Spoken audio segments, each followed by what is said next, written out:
Hello everyone, मेरा नाम आसिफ है और एक नए पॉडकास्ट के साथ मैं आपकी खिदमत में हाज़िर हूँ। आज इस पॉडकास्ट में हमारे साथ हैं डॉक्टर आसिफ भट्टी साहब, जो कि एक प्रोफेसर हैं और इसके साथ साथ हाई एल्टीट्यूड माउंटेनियर भी हैं। प्रीवियसली हमने उनके साथ डिस्कशन की थी उनकी एक्सपीडिशंस ऑन ब्रॉड पीक, और इस दफ़ा भी उनका एक तजर्बा ब्रॉड पीक के ऊपर और the environmental issues regarding the mountaineering in Pakistan, specially in Karakoram range, और इसके अलावा some politics in high altitude mountaineering हमारे साथ डिस्कशन में मौजूद हैं डॉक्टर आसिफ भट्टी। डॉक्टर साहब, thank you so much for your time for this discussion, for this podcast.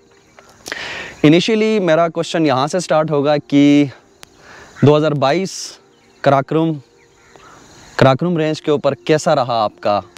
What was your experience in Karakoram, especially on your Broad Peak expedition? Thank you so much, Dr. Asif. मेरा experience mountains का इस साल का बहुत अच्छा रहा है। Rather ये एक्सपीरियंस हम इस कॉन्टेक्स्ट में देखें तो 2021 से स्टार्ट हो गया था और 2022 के मिड जुलाई में ये एंड हुआ है। बिल्कुल। तो ये एक कंटिन्यूस जर्नी थी जिसमें प्रीवियस ब्रॉड पीक के एक्सपीडिशन का जो हमारा कोई एक्सपोजर और एक्सपीरियंस था वो भी शामिल था, और कुछ नई चीज़ें और नए एल्टीट्यूड्स गेन किए हैं उनके बारे में भी जो है ना वो कुछ नया अंडरस्टैंडिंग हुई है, जो कि मेरे फ्यूचर के पॉइंट ऑफ व्यू से बड़े काम की चीज़ है। बुनियादी क्वेश्चन इस हवाले से लेके आते हैं कि चूँकि मैं जो है वो भट्टी साहब का सोशल मीडिया भी देख रहा था, तो कंटिन्यूसली मेरे पास अपडेट्स आती रहती थी। तो मैं सवाल थोड़ा सा ऊपर से लेके आता हूँ, आपके बेस कैंप से नहीं। इस दफ़ा ब्रॉड पीक इतना रूथलेस कैसे हो गया? ना सिर्फ ब्रॉड पीक बल्कि उस रीजन के जो 4 हाई एल्टीट्यूड पीक्स हैं सभी एक जैसी थी। ठीक है, हम सिर्फ ब्रॉड पीक को नहीं देख रहे। K2 जब समिट हुई है उससे 3 दिन पहले तक अनसर्टेनिटी थी कि हम कैंप 2 से ऊपर जा रहे हैं या नहीं जा रहे हैं। बिल्कुल। ठीक है, तो ब्रॉड पीक तो इस साल सॉर्ट ऑफ सौतीला बेटा या निगलेक्टेड माउंटेन रहा है। बिल्कुल ऐसा ही था। उसकी वजह ये है कि मेजर जो इंटरनेशनल एक्सपीडिशंस थी उनका फोकस था कि समहाउ मैनेज करके खुद या अपने क्लाइंट्स को K2 समिट कराएं। तो टॉप प्रायोरिटी वो थी। तो इस वजह से जो Broad Peak exclusively Broad Peak पे आए थे तो वो तो वेट कर रहे थे क्योंकि अब अच्छी अपॉर्चुनिटी वेदर विंडो और रो फिक्सिंग के पॉइंट ऑफ व्यू से मिले तो हम उसको अवेल करें। लेकिन वो टेक्निकली जिन लोगों ने अभी तक की है इस साल, उन्होंने 90% लोगों ने अपने ऑन पे की है, अपने रिस्क पे की है, क्योंकि प्रॉपर रो फिक्स नहीं थी कैंप 3 से ऊपर, और अदर देन दैट कोई प्रॉपर टीम वर्क नहीं था। जी, बात चल रही थी कि ब्रॉड पीक को प्रायोरिटी नहीं रखा गया था। सौतेली माँ या बहन कह लें, जो भी कह लें, ऐसा सलूक ब्रॉड पीक के साथ रहा। लेकिन जाहिर है K2 का एक अपना उसकी अल्टीट्यूड की वजह से एक अपनी एक डिमांड है और लोगों के प्रायोरिटी K2 रहता है। लेकिन जिन लोगों ने प्रॉपरली उसके लिए ट्रेन किया था और अपने आप को उसी के लिए तैयार किया था, इनमें से आप भी one of the people who want to just climb the Broad Peak. तो डिफ़िकल्टी का लेवल क्या था? पिछले साल से इस साल क्या आपको दुश्वारियां ज़्यादा देखनी पड़ी? ऑलमोस्ट आई सी कि लास्ट ईयर की जो एक्सपीडिशन थी वो भी somehow it was like an experience. तो इस साल का तजुर्बा, what was the main difference between the last year expedition and this year expedition? Broad Peak इस साल को अगर पिछले साल से कंपेयर करें तो वेदर अनसर्टेनिटी तो पिछले साल भी थी, इस साल भी थी, लेकिन इस साल हमें कुछ ज़्यादा प्रॉब्लम्स आए कि प्रॉब्लम्स इतने आए कि हमें ज़्यादा टाइम बेस कैंप में गुजारना पड़ा। हम जब अपनी रोटेशन पे जा रहे थे तो हमें कैंप 3 विच इज़ 7300 मीटर, वहाँ की प्रॉपर रोटेशन का टाइम नहीं मिल सका ड्यू टू बैड वेदर। तो हमने मोस्टली अपना टाइम बेस कैंप पे या कैंप 1 पे गुजारा, तो जिसकी वजह से हमें समिट पुश पे दुश्वारियाँ हुई। ना सिर्फ मुझे हुई बल्कि बहुत सारे और लोग जो थे जो एक्सक्लूसिवली ब्रॉड पीक चढ़ने आए थे, उसमें से 70 to 80% लोग समिट नहीं कर सके। हाँ, ये रेशो हमने देखा कि जो स्पेशली ब्रॉड पीक के लिए ही आए थे 8000 के करीब जाके वो उस लेवल तक नहीं जा सके। तो वेदर तो एक कॉन्टेक्स्ट था ही था, इसके अलावा रोप फिक्सिंग ना करने की कोई दूसरी वजह भी हो सकती है कि इतने सारे ग्रुप्स, इतने सारे टीम्स वहाँ पे मौजूद थी, प्रॉपर रोप फिक्सिंग का ना होना ब्रॉड पीक के, स्पेशली जो वी लोग आप कहते हैं, जो हम आपके अक्सर वीडियोस में देख रहे हैं कि वहाँ से आगे भी प्रॉपर रोप फिक्सिंग का ना होना, इसकी अहम वजह क्या थी? और वजूहत में से जो सबसे बड़ी वजह यह है कि जितनी भी इंटरनेशनल एक्सपीडिशंस आई थी उनकी ख्वाहिश थी कि सिर्फ वही जाएं या उनके क्लाइंट्स हैं। तो उनकी आपस में कोऑर्डिनेशन नहीं थी, ना ही कोई ऑन कर रहा था कि कैंप 3 से ऊपर की चीज़ जो है ना in context of rope fixing सब म्यूचुअल डिसीजन की बेस पे जाएं। हर एक ये करता था कि अपनी टीम को लेके गया, जहाँ तक जा सके अपनी रोप लगाई और जब वापस आए तो उस रोप को डिस्कार्ड कर दिया। तो जिसकी वजह से जो हम जैसे जो रैंडम क्लाइंबर थे तो इंडिविजुअल कैपेसिटी में जा रहे थे तो उनके लिए एक सेफ्टी मेजर्स नहीं थे। तो लाइफ रिस्क की बेस पे एक 8000 मीटर के ऊपर जाना, that's not a wise decision. So that is why up to a certain limit I pushed myself, and then beyond that limit I was all alone at that particular time at that particular spot. क्या altitude था और वो decision जब आपने ये decide किया है कि मैं 50 मीटर नीचे से वापस हो रहा हूँ, सो कितना मुश्किल था वो डिसीजन लेना और कितने आप दुखी थे या कितना डिसहार्ट हुए कि मतलब यार I have to go back because beyond that it's certain death? हम जब कैंप 3 से निकले रात को 9 से 10 के दरमियान में, तो सारी रात क्लाइंब करने के बाद सुबह हम एक स्पॉट पे पहुँचे जहाँ पे एक यूरोपियन क्लाइंबर था जो बेचारा बिल्कुल आलमोस्ट ब्लू था और हेल्पलेस था। उसको हमने रेस्क्यू किया। सुबह 7 बजे का वक्त था, तकरीबन 7700 मीटर के अराउंड। तो वजह यह थी कि उससे पिछले दिन जब समिट पुश हुई तो वो बहुत लेट हो गया था और उसने अकेले समिट पुश करने की कोशिश की। समिट हो गई समहाउ, लेकिन जब वापसी पे वो अकेला था तो उसके पास कैपेसिटी नहीं थी, ना ही उसके पास कोई और हेल्पिंग हैंड था, जिसकी वजह से वो एक जगह पे आके हिम्मत हार गया। तो उसका नुकसान ये हुआ कि वो बेचारा आलमोस्ट रेडी टू डाई। ये अब उसकी किस्मत है कि नेक्स्ट डे मॉर्निंग जब हम वहाँ पहुँचे तो हमारा जो है ना प्राइमरी टास्क जब समिट पुश था, सबमिट करना था, वो साइड पे रह गया और हमने उसकी रेस्क्यू के लिए अपनी सारी तवानाइयाँ लगाईं और अल्लाह का शुक्र है कि वो सेफ़ एंड साउंड वापस आ गया। लेकिन यह है कि उसकी वजह से काफ़ी टाइम भी कंप्रोमाइज़ करना पड़ा और अपनी एनर्जी पर कंप्रोमाइज़ किया, जिसकी वजह से one of the reason to not go at that summit. देखें, हाई एल्टीट्यूड माउंटेनियरिंग के ऊपर किसी को 7700 7800 के ऊपर रेस्क्यू करना it's itself a huge challenge.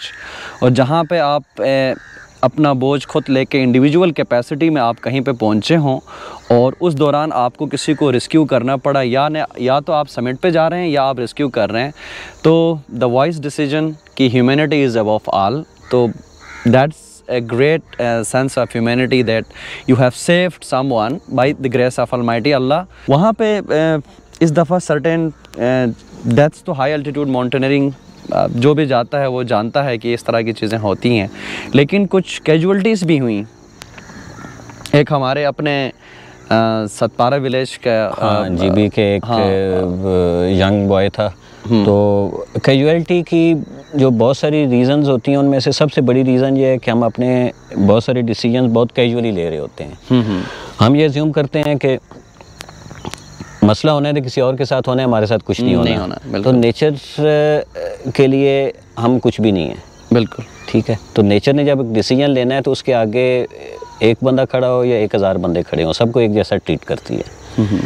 तो नेचर ने अपना डिसीजन लिया। वो उसने कैजुअली एक जगह पे रिज के ऊपर बैठा था 7800 900 के दरमियान में, और वो रिज आलमोस्ट 2000 मीटर का फॉल है जो कि चाइना साइड पे है। वो नीचे गिरा और उसके बाद फिर वहाँ से प्रैक्टिकली पॉसिबल ही नहीं है कि आप किसी को रेस्क्यू करें। तो ये उसके साथ एक मिसहैप हुआ। तो उसकी मेन रीज़न ये है कि थ्रू आउट द रिज जब आप 7800 से ऊपर ब्रॉड पीक पे चढ़ रहे होते हैं तो वो रिज बेसिकली एक कॉर्नर्स है टुवर्ड्स चाइना।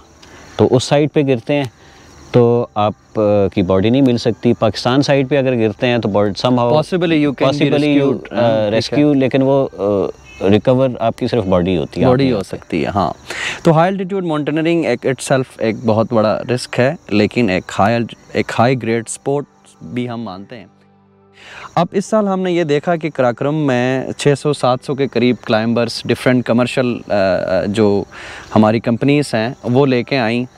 बड़ा शोर शराबा हुआ। आपकी एक वीडियो पे भी एक फॉरेनर ने एक मैसेज दिया K2 के ऊपर जो इन्वायरमेंटल कंसर्न्स हैं, स्पेशली जो गन जमा हुआ है वहाँ पे, वेस्ट जो हाई एल्टीट्यूड माउंटेनियरिंग का वेस्ट है उसको लेके एक बहुत बड़ा सोशल मीडिया पे भी एक वबाल खड़ा हो गया। क्या सच है, क्या इक़दामात होते हैं वहाँ पे इस वेस्ट को मैनेज करने के लिए, क्योंकि कराक्रम नेशनल पार्क के लोग भी वहाँ पे हैं और एक अच्छी भारी भरकम फ़ीस भी इंटरनेशनल क्लाइंबर से वसूल की जाती है। तो क्या आप ख़ुद भी, चूँकि इन एक्सपेडिशंस का हिस्सा 2 साल लगातार आप जाते रहें और इससे पहले स्पांटिक और खुसरगंग और इस तरह के एक्सपेडिशंस में रहें, क्या तकलीफ़ दे बातें थी? मुझे तो जब वो मैंने निम्स डाई की जो देखी पोस्ट और जिसको सारी दुनिया ने उसको उठाया कि कैंप 2 के अंदर इतना कोई टन्स के हिसाब से टेंट वगैरह और थे, तो क्या बेस कैंप की क्या सूरत हाल है K2 को लेके, ब्रॉड पीक को लेके या इस तरह की? जहाँ तक सफाई की बात करें तो K2 ट्रैक ऐसा है कि हर साल हज़ारों नहीं तो सैकड़ों लोग वहाँ पे जाते हैं। बिल्कुल। तो ह्यूमन वेस्ट तो वहाँ पे एग्जिस्ट करता है और प्रैक्टिकली अवेयरनेस अपनी जगह पे होनी चाहिए कि हर ट्रैकर, हर क्लाइंबर, हर माउंटेनियर वहाँ पे जाए तो अपने वेस्ट को जहाँ तक मैनेज हो सकता है करे, लेकिन एक लिमिट तक ये चीज़ें पॉसिबल हैं। प्रैक्टिकली बहुत सारी चीज़ें किसी प्रॉपर ऑर्गेनाइजेशन ने करनी है। अच्छी बात यह है कि कुछ ऑर्गेनाइजेशन एग्जिस्ट करती हैं जिनका अब ऑफिशियली वो क्लेम करते हैं और कलेक्ट भी करते हैं हर ट्रैकर से, हर क्लाइंबर से, लोकल हो या इंटरनेशनल हो, से एक सर्टन अमाउंट ली जाती है। बिल्कुल। और उस अमाउंट का पर्पज़ ये है कि by the end of the season वो चीज़ें सारी जो गार्बेज है, जो वेस्ट प्रोडक्ट है, वो वाइंड अप हो। समहाउ ये मैनेज हो रहा है, लेकिन इसको और एफिशिएंट करने की ज़रूरत है। तो उसके ऊपर आवाज़ उठाने वाले लोग भी बहुत हैं, क्योंकि सच्ची बात यह है कि जो लोकल या इंटरनेशनल क्लाइंबर जो फ़र्स्ट टाइम उस एनवायरनमेंट में जाता है तो उसको इतना वेस्ट प्रोडक्ट नज़र आता है कि उसको जो ब्यूटी है, जो चार्म है, वो जब उसके सेंसेस में बैड स्मेल जाती है तो वो चार्म सारा ख़त्म हो जाता है। माउंटेन की ब्यूटी यही है कि वो नेचुरली ब्यूटीफुल हैं अगर हम वहाँ पे वेस्ट को मैनेज नहीं कर पाते हैं, क्योंकि कमर्शियल क्लाइंबिंग तो दिन ब दिन बढ़ रही है और ये एक फैक्ट है कि हम भी उसको प्रमोट कर रहे हैं कि बढ़े, लेकिन एक सस्टेनेबल हाई एल्टीट्यूड माउंटेनियरिंग का जो कॉन्सेप्ट है दुनिया में, ऑल दो यूरोप में चूँकि इतने बड़े माउंटेन्स वहाँ पे हैं नहीं, नेपाल में भी मैंने सुना है काफ़ी हद तक ऑर्गेनाइजेशंस काम कर रही हैं और कुछ इंडिपेंडेंट ऑर्गेनाइजेशंस भी उसमें काम कर रही हैं। तो इसमें मतलब अभी बहुत ही रूम है इसको इम्प्रूव करने की और मज़ीद उन नेचर को प्रिजर्व करने की, स्पेशली हाई एल्टीट्यूड माउंटेनियरिंग के ऊपर। वो तो सच्ची बात यह है कि जो अर्बन एरियाज़ हैं या इवन जो रूरल एरियाज़ हैं, कंट्री साइड हैं, वहाँ पर भी बहुत ज़रूरत है, लेकिन अच्छी बात यह है कि वहाँ पे लोग करते हैं, समहाउ मैनेज कर लेते हैं। ऑर्गेनाइजेशंस भी हैं और इंडिविजुअल कैपेसिटी में भी लोग करते हैं। जीपी में बहुत सारे गांव देखे हैं जो कि आप हैरान कौन हद तक साफ़ सुथरे हैं। इसकी वजह यह है कि लोग खुद मैनेज करते हैं, उनको कोई ऐसा सेटअप गवर्नमेंट की तरफ से नहीं मिलता, लेकिन इंडिविजुअल कैपेसिटी में प्रॉपर इसको डिस्पोज ऑफ कर रहे हैं। लेकिन जब हम पहाड़ों पे जाते हैं, बुलंद पहाड़ों पे, और वहाँ पे जो टूरिस्ट हैं उसका मेन ऑब्जेक्टिव नहीं है कि वो गार्बेज को सेफ जगह तक पहुँचाए, क्योंकि वो तो एक रकम पे कर रहा है। हाँ, वो एंजॉय करने आया है। वो अब जब आपने ऑफिशियली उससे चार्जेस भी वसूल कर लिए हैं तो फिर आप उसको एक लिमिट से ज़्यादा बाउंड नहीं कर सकते। बिल्कुल। ठीक है, तो अब उस सिलसिले में असल जो ज़रूरत है कि हमारी जो ऑर्गेनाइजेशन है वो, उनका प्लान ये होता है कि by the end of the season उसको साफ। तो दैट मीन्स के जो 3 या 4 महीने का K2 या बलतोरो ट्रैक का जो सीज़न है वो सारा गंदा गुजरता है। बिल्कुल। सीज़न ख़त्म होगा तब जो है वो साफ़ करेंगे, तो दैट मीन्स के जो टूरिस्ट आएंगे लोकल या इंटरनेशनल, वो उनको नेचुरल ब्यूटी, वो एसेंस नज़र नहीं आएगी। हाँ, तो ये बहुत ज़रूरी है कि उसको वीकली बेसिस पे एक्टिविटी की जाए, वीकली बेसिस पे किया जाए, और कुछ इम्पोजिशंस जो हैं या कुछ ज़िम्मेदारियां जो कमर्शियल क्लाइंबिंग है, वो क्या इस कंट्रोल कमर्शियल क्लाइंबिंग होनी चाहिए? अल्पाइनिज़म ख़त्म हो गई है आप लोगों में, मतलब बिल्कुल कमर्शियल हो गया कि लोग जो हैं वो पैसे दे रहे हैं तो चढ़ रहे हैं, क्या अल्पाइनिज़म ख़त्म हो गई? नहीं, देखें बहुत सारी चीज़ें ऐसी हैं कि वक्त के साथ उनकी मॉडिफिकेशन होती है। फॉर एग्ज़ाम्पल आज से 30-40 साल पहले प्रॉपर ऑक्सीजन का, प्रॉपर गियर का कॉन्सेप्ट नहीं था। वहाँ पर जो गियर थे या वेट था वो डिफरेंट टाइप का था। अब डेफिनेशन चेंज हो गई, अब हमें सारी चीज़ें जब रिवाइज़ हुई हैं और लाइफ कंफर्ट की तरफ गई है तो हाई एल्टीट्यूड भी बहुत कंफर्ट जोन में आ गया है। बिल्कुल, उसका एडवांटेज VVIP तो I see such kind of commercials for the you know, मैं देखता हूँ सोशल मीडिया के ऊपर कि वी को ही 4 दफ़ा लिखा जाता है कि हम आपको इतने कंफर्ट लेवल पे माउंट एवरेस्ट लेके जाएंगे, डिफरेंट मनासलू लेके जाएंगे या केटू लेके जाएंगे। सो यहाँ पर somehow it is being commercial and it is being an entirety of being a part of a totally part of a business, not alpinism actually. Beneficial इस कॉन्टेक्स्ट में है कि चलो समहाउ रेवेन्यू आ रहा है, लेकिन वो रेवेन्यू, अब रेवेन्यू इतना कॉस्टली ना हो कि आप मदर अर्थ को, नेचर को, अपने एरिया को बिल्कुल एक गन की तरफ धकेल दें। देखें उसका इम्पैक्ट तो आ रहा है ना, आपके जो क्लाइमेट चेंज आ रहा है जिसकी वजह से आपके माउंटेन्स बहुत मुश्किल हो रहे हैं। आप ये देखें कि जब मैं समिट 3 से कैंप 3 से समिट पुश के लिए निकला तो उस वक़्त विंड चिल थी -20 और -30 के दरमियान में। तो इतने शदीद इन्वायरमेंट के बावजूद सॉफ्टनेस इतनी थी कि एक पाँव रखते हैं तो दूसरा पाँव निकालने के लिए हमें एफ़र्ट करनी पड़ती थी, इतनी सॉफ्टनेस थी। और यही हाल K2 पर भी था। और कहने का मतलब ये है कि जो environment definitely due to the global warming और इसी तरह की हमारी कमर्शियल एक्टिविटीज़ की वजह से उसका इम्पैक्ट जो है वो पूरी दुनिया पे पड़ रहा है, और साथ साथ कराकोरम या हिमालय में जो हाई एल्टीट्यूड माउंटेन्स हैं उन पे भी पड़ रहा है, और वहाँ पे भी क्लाइमेटिक कंडीशंस चेंज हो रही हैं और वो माउंटेनियरिंग को भी चैलेंज कर रही हैं। कुछ एग्जांपल्स हमें नंगा पर्वत में भी देखने को मिले इस दफ़ा। ठीक है, अनयूजुअल। हमने जून और जुलाई में सफ़र किया है हाई एल्टीट्यूड पे। High altitude stands for beyond 6000 metre, beyond 6000, ठीक है। और वही क्लाइमेट चेंज का इम्पैक्ट आपके मैदानी इलाकों में और दरियाई इलाकों में अगस्त और सितंबर में लोगों ने फेस किया है। तो दैट मीन्स कि जो नेचुरल डिज़ास्टर है सारी दुनिया उसकी कीमत पे कर रही है। पाकिस्तान ने इस दफ़ा बहुत ज़्यादा कीमत पी है, माउंटेन्स ने भी की है और अर्बन एरिया ने भी की है, फॉरेस्ट ने भी किया और डेजर्ट्स ने भी की है। बिल्कुल। तो इसको ज़रा सीरियसली लेना चाहिए। जो एडवांस कंट्रीज़ हैं जो कि अपने आप को डेवलप्ड नेशंस कहते हैं, जो कि आपके एनवायरनमेंट में ओजोन लेयर को इतना ज़्यादा डिस्ट्रॉय कर रहे हैं कि जिसका इम्पैक्ट किसी और जगह पे हो या ना हो, पाकिस्तान जैसे डेवलपिंग और थर्ड वर्ल्ड कंट्री में बहुत ज़रूर होता है। एक फाइनल सेगमेंट, ये रिकॉर्ड्स की चेजिंग माउंटेनियरिंग की एक्चुअल एसेंस को डिस्ट्रॉय कर रही है। अब एक नई रेस शुरू हो गई है रिकॉर्ड की। बिल्कुल, तो we have seen that.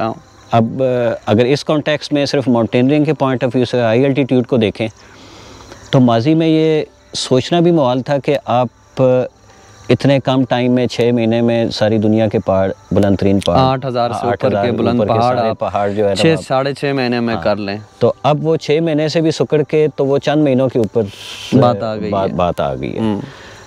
So that means के अब आपने अगर रिकॉर्ड की रेस में और इस दौड़ में जाएं तो ये कहाँ तक आप अपने आप को लेके जाएंगे। एक लिमिट होगी, उसके बाद आपके रिकॉर्ड तो ख़त्म हो जाएंगे। लेकिन एंड पे, उन रिकॉर्ड के एंड पे आपने जो गार्बेज, जो वेस्ट और जो एक अननेचुरल एक चीज़ को आप बार बार पुश कर रहे हैं, that will certain costly for you and your country and the high altitude mountains as well. देखें, जो एक क्लासिकल माउंटेनियरिंग का एनवायरनमेंट जो 30 ईयर्स या इससे बियॉन्ड था, अब वो चेंज हो चुका है। तो इसलिए जो क्लासिकल माउंटेनियर्स हैं वो इस नई रिकॉर्ड रेस को एक्सेप्ट ही नहीं कर रहे। कुछ लोग तो ऑक्सीजन, सप्लीमेंट्री ऑक्सीजन और विदाउट ऑक्सीजन को भी बड़ा मैनी खेज नज़रों से देखते हैं, चलें उसको हम साइड पे कर देते हैं। अदर देन दैट हमें कंफर्ट तो साइंस ने बहुत दे दी है, लेकिन इसकी वजह से अनकम्फर्टेबलनेस कितनी आ गई है उसको देखना है कि वो अनकम्फर्टेबलनेस हमें कहाँ तक लेके जाएगी। क्योंकि कंफर्ट जोन एक टाइम तक आपका एक लिमिट होती है कि नहीं, मैं इसको मैं भट्टी साहब, मैं किसी और तरीके से भी देखता हूँ। फॉर इंस्टेंस, आपके पास कमर्शियल स्पॉन्सर्स नहीं हैं, आप किसी कमर्शियल क्लाइंबिंग कंपनी का हिस्सा नहीं हैं, तो आपके लिए इंडिविजुअल कैपेसिटी पे आप जो भी कर रहे हैं वो बहुत महाल होता जा रहा है due to the certain changes. और जो लोग बहुत पैसा लगा रहे हैं या जो इन्वेस्ट करते हैं हाई एल्टीट्यूड माउंटेनियरिंग में, they are achieving their goals very easily. That is like the essence of climbing is missing. What I am saying is, देखिए इंडिविजुअल कैपेसिटी की अगर बात करें, मैं पिछले साल भी और इस साल भी और इससे पहले भी जब भी गया हूँ अपनी कैपेसिटी में विदाउट स्पॉन्सर्स गया हूँ। सो दैट मीन्स के जो समिट पुश के लिए जितने फंड्स चाहिए थे वो मेरे पास कभी भी नहीं रहे। और मेरी समिट ना करने की सबसे बड़ी वजह ये भी है।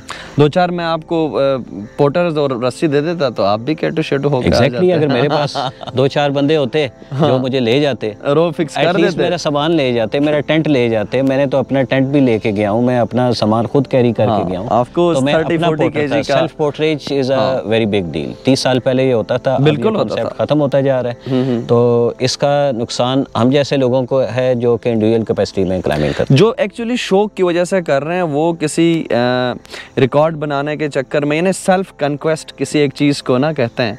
तो वो मुझे तो ऐसा लगता है कि recently what I have seen in so many episodes in Nepal as well as in Pakistan, what I feel is like जो एक कंक्वेस्ट का एक फीलिंग होती है, वो आप 4 पोटर्स 10 पोटर्स आप लेके जा रहे हैं, VVIP होकर ऊपर जा रहे हैं, तो डू यू फील लाइक एक बंदा अल्पाइनिज्म करके एक सेल्फ स्पॉन्सर्ड और खुद मेहनत करके वहाँ पहुँचा, उसका एक जो conquest of you know the summit जो होगा वो और एक कमर्शियल क्लाइंबिंग करके हाथों हाथ पकड़ के पहुँचने वाले का सेम हो सकता है?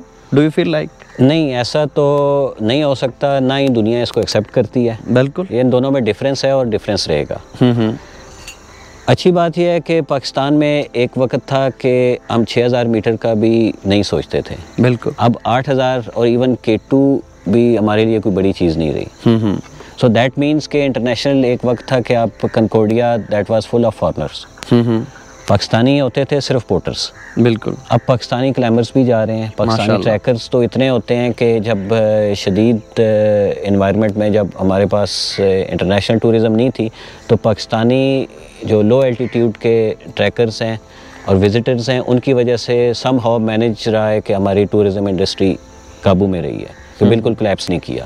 लेकिन अब फिर एनवायरनमेंट अच्छा हो गया है, लोग बाहर से भी आना शुरू हो गए और पाकिस्तानी लोग भी पहले से ज़्यादा तादाद में लोग जाना शुरू हो गए हैं, लोगों में अवेयरनेस भी आ गई है सोशल मीडिया के थ्रू भी, और इसके अलावा भी जो पर्सनल एक्सपीरियंस लोगों का बढ़ता जा रहा है।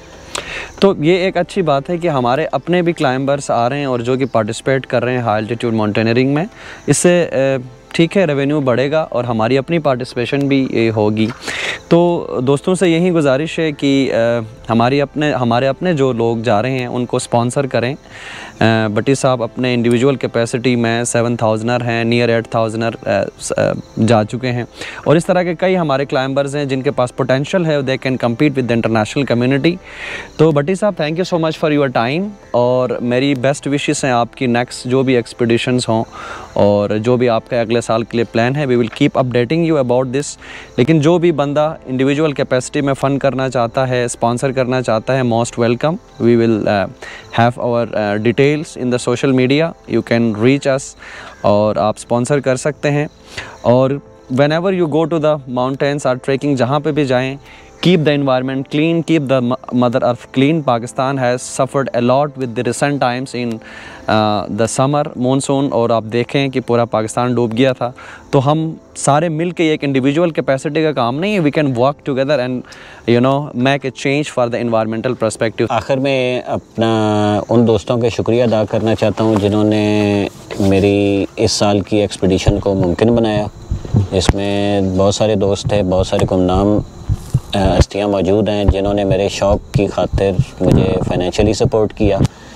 तो बहुत सारे लोग थे जिन्होंने मेरे लिए दुआएं की हैं, बहुत सारे लोग थे मेरी कामयाबी का इंतज़ार कर रहे थे, उन सब का बहुत बहुत शुक्रिया। इंशाल्लाह उनके लिए अच्छे अल्फाज मैं अपने पास संभाल के रख रहा हूँ, समिट पे वो अदा करूँ। Thank you everybody who has supported Bhatti Saab for their expeditions, and we would like to have your sponsors for the next year. और प्लीज़ सपोर्ट करते रहें, अपने हीरो बनाएं, अपने जो लोग हैं उनको सपोर्ट करें ताकि वो अपने हीरो निकालें। क्या ज़िंदगी भर गोरी तो पता नहीं कौन कौन से क्या क्या नाम पुकारते रहेंगे, अपने भी हीरोज़ बनाएं, खुद स्पॉन्सर करें, खुद लोगों को आगे आने दें। Thank you so much, we will catch you up in the next vlog with somebody else. Thank you so much, फ़ी अमान अल्लाह।